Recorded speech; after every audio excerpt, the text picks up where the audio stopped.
살면서 가장 많이 소비했던 전자제품. 제게는 그게 디스플레이였습니다. 어렸을 때부터 좀 모니터에 집착하는 경향이 없지 않았어요. 늘 더 좋은 거, 더 밝고, 더 선명한 거. 그래서 이 지경이 됐습니다. 먹고 살만해요. 괜찮아. 좋은 지경이야. 여튼 지금은 울트라 와이드 모니터에 정착을 했는데요. 기술이라는 게 또 모르는 거잖아요. 좋은 게 나오면 눈길이 갈 수밖에 없습니다. 오늘 제가 보여드릴 모니터가 그런 제품이에요. 눈길이 갈 수밖에 없는 모니터. ASUS ROG 스위프트 P32 UQX 32형 미니 LED IPS 4K 디스플레이입니다. 마이크로 LED 아닙니다. 최근 미니 LED를 활용하는 PC 모니터들이 하나둘씩 얼굴을 들이밀고 있어요. 그런데 이 친구가 특별한 이유는 일단 비교 대상 자체가 몇 없어요. 미니 LED 백라이트를 활용하는 PC 모니터가 12월 15일 기준으로 발매 예정 제품들을 포함해서 약 20개밖에 되지 않습니다. 그래서 이 녀석이 세계 최초의 32형 미니 LED IPS 4K 게이밍 디스플레이입니다. 최초 타이틀은 이렇게 ASUS가 가져갔습니다. 풀 어레이, 로컬 디밍, 배사 디스플레이 HDR 1400 인증, 트루 10비트 컬러 뎁스, DCI-P3 98% 컬러 커버리지, 퀀텀 닷, 최대 144Hz 주사율의 G싱크 얼티밋까지. 발음하기도 힘들고 입 아플 정도로 굉장히 많은 타이틀을 갖고 있는 모니터예요. 굉장히 밝은 디스플레이고요. HDR10까지 전부 지원합니다. 사양 보면 아시겠지만 다 때려 박았어요. 실상 IPS 계열의 게이밍 모니터 중에서는 끝판왕이라고 볼 수 있습니다. 당장 반갑지 않은 부분이 있다면 뭘까요? 퀴즈. 가격입니다. 다나와 최저가 기준 약 438만 원. 제가 살 수 없는 가격입니다. 눈길이 간다고 했지 제가 살 수 있는 모니터라고 하진 않았어요. 기존 ASUS의 게이밍 모니터들은 저도 실제로 사용해 본 적이 없어요. 그래서 이전 모델들을 하나씩 다 찾아봤는데요. 제품 디자인은 이전과 큰 차이를 두고 있지 않더라고요. 특히 스탠드 경우가 그렇죠. 물론 디테일하게 하나하나 따져보면 조금씩 다르긴 합니다. 되게 복잡하게 생기긴 했는데 그냥 나사 하나만 돌려주면 돼요. 손으로 돌리고 있어요. 드라이버 이런 거 쓸 필요 없습니다. 먼저 스탠드가 가장 눈에 띄었어요. ASUS ROG 게이밍 라인업에서 자주 볼 수 있는 구리동선 느낌의 포인트를 그대로 적용시켰습니다. 그리고 여기 재미있는 포인트가 하나 있죠? 아우라 LED 조명. 영어 발음은 오라인데 뭐 공식 보도자료들이나 이런 것들을 보면 다 아우라라고 표기하고 있기 때문에 저도 아우라라고 하겠습니다. 그리고 윗면에는 시그니처 LED가 포함됐어요.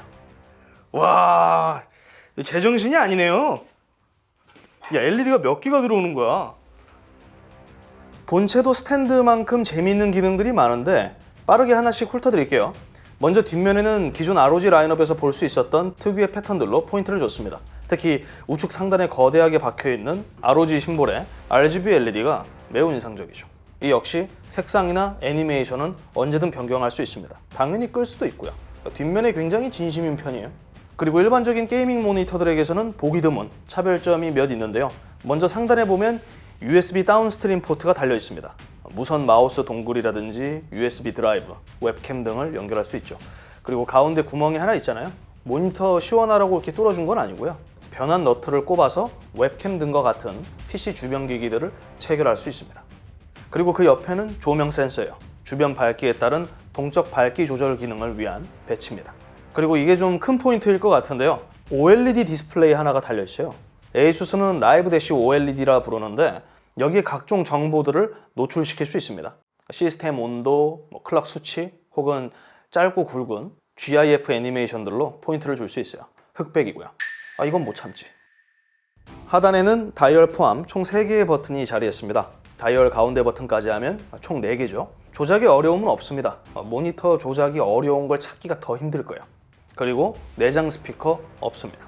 아쉬운 점은 내장 스피커가 아니라 하단 입출력 포트에 있습니다.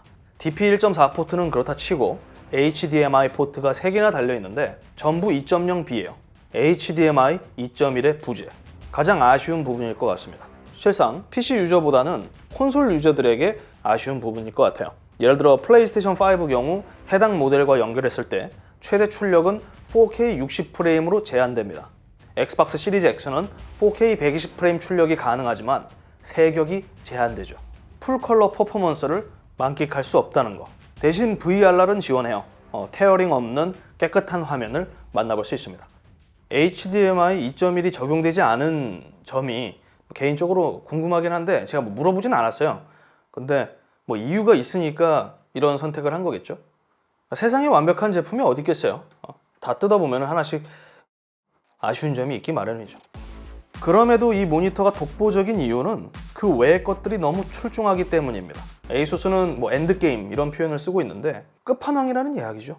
길게 설명할 필요도 없습니다. 1152개의 풀 어레이 로컬 디밍 존, HDR 최대 피크 밝기 1400니트, 트루 10비트 컬러 뎁스, 최대 4ms의 응답 속도, 게다가 델타 2 사전 보정까지 되어 있는 제품이에요. 실상 게이밍 모니터를 표방하고 있지만 작업용으로 써도 전혀 손색가 없는 그런 사양입니다. 그리고 실제로 제가 사용해 보면서 컬러 표현에 대한 불만은 아무것도 없었어요. 정말 좋아요. 그런데 이걸 또 하나씩 상세하게 들어가면은 부분 좀 핀이 나간 부분들이 있어요. 그러니까 좀 바로 잡아야 할 그런 것들이 에이수스가 별로 안 좋아할 것 같은데 제가 느낀 점들을 그냥 짧게 간단하게 말씀드리도록 하겠습니다. 방금 전에 4ms의 응답 속도를 지녔다 이렇게 말씀드렸는데요. 이는 오버드라이브 설정에 따른 최저값입니다. 총 3개의 옵션을 선택할 수 있는데 최고 옵션을 줬을 때 4ms가 나오는 거예요. 이미지 움직임은 확실히 선명하지만 역잔상을 확인할 수 있기 때문에 저는 해당 옵션을 딱히 권장하진 않습니다. 그리고 그런 세팅 중에 얻어낸 값이 약 7.8에서 8ms 정도의 응답 속도를 갖고 있는 것으로 확인됐습니다. 실상 게임을 플레이하는데 전혀 무리 없는 수치라고 생각하지만 여러분도 아시다시피 요즘에는 워낙 빠른 응답 속도를 지닌 게이밍 모니터들이 많기 때문에 이런 부분은 충분히 아쉽게 느껴질 수는 있죠. 아쉬움을 남겨줬다면 반가운 점도 있겠죠. 그게 HDR, 블랙 표현. 이 모니터를 사야 한다면 그게 가장 큰 이유가 될 것 같아요. HDR, 굉장히 밝고 굉장히 선명합니다. 그럴 수밖에 없는 사양이에요. 제 모니터를 포함해서 기존 HDR 지원 모니터들을 오징어로 만들어버리는 그런 화면입니다. 제가 직접 측정한 결과 HDR 최대 피크 밝기가 약 1685니트였습니다. 고급형 TV보다 더 밝은 수치예요. 어지간한 TV보다. 과장을 살짝 보태면 모니터 사각 프레임에 고급 프린터로 출력한 인쇄물을 붙여놓은 느낌. 그런 화면이에요.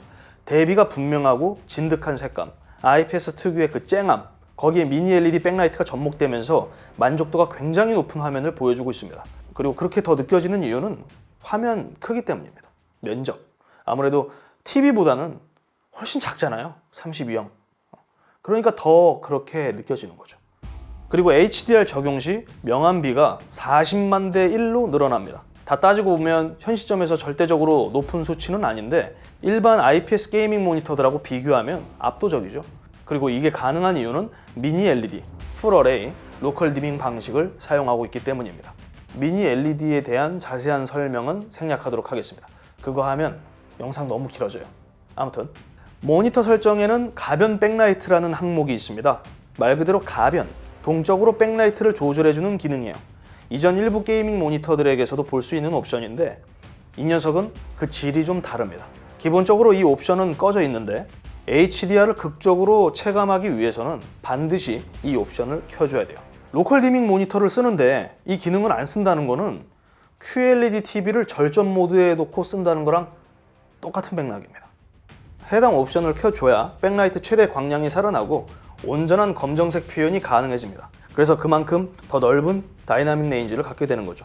이런 이유로 일반적인 IPS 계열의 모니터들에게서는 느낄 수 없었던 훌륭한 개조 표현, 명암비를 보여주고 있습니다. 역대급이라고 단언할 수 있습니다. IPS 모니터 중에서. 그런데 이것으로 인해서 한 가지 아쉬운 점이 생겼습니다. 블루밍 현상, 헤일로 현상이라고도 말하는데요. 간단하게 설명드리면 디밍존 주변으로 빛이 약간 번지는 현상을 말합니다. 이건 제품 결함이 아니고요.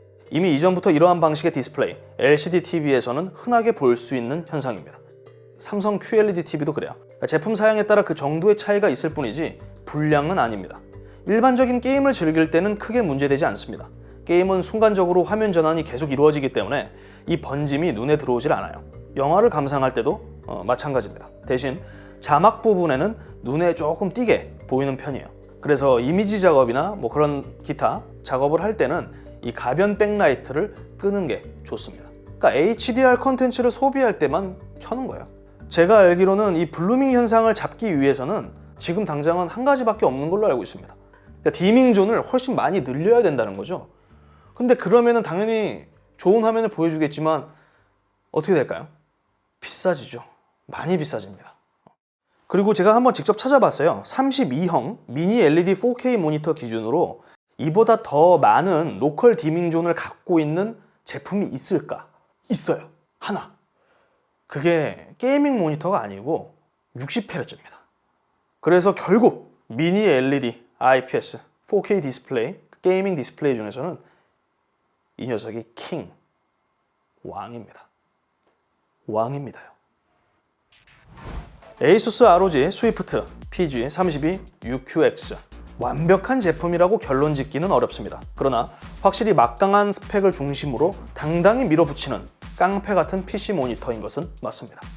누구라도 HDMI 2.1의 부재를 지적할 수 있을 것 같지만 누가 봐도 칭찬할 수밖에 없는 화면 품질을 보여주는 게이밍 모니터예요.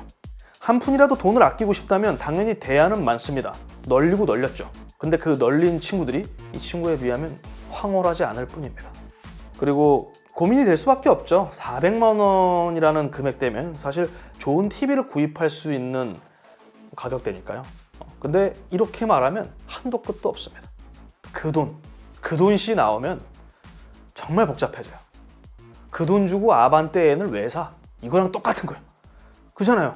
개인에 따라 작업 환경이나 뭐 사용 환경 이런 것들 다 고려해서 기호에 따라서 선택하시면 되겠습니다. 이상 디몽크였고요. 전 다음 영상으로 또 찾아뵙도록 하겠습니다. 시청해 주셔서 감사합니다.